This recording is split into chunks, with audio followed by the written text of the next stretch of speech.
పేషెంట్లకు మెరుగైన సేవలు అందించాలని కలెక్టర్ కోయ శ్రీహర్ష అధికారులను ఆదేశించారు. రామగుండం జనరల్ ఆసుపత్రి అభివృద్ధి కమిటీ సమావేశంలో స్థానిక ఎమ్మెల్యేతో కలిసి ఆయన పాల్గొన్నారు.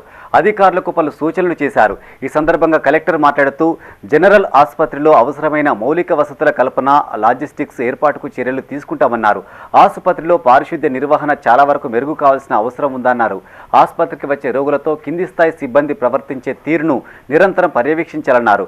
వివిధ విభాగాల పనితీరు పట్ల ప్రతి వారం రివ్యూ చేయాలని కలెక్టర్ సూచించారు. ఆర్ఎంఓలకు ప్రత్యేక నిధులను కేటాయించాలన్నారు.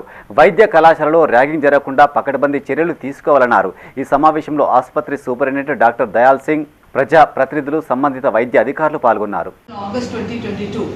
So after we taken over, we started specialties as the faculty is joining us.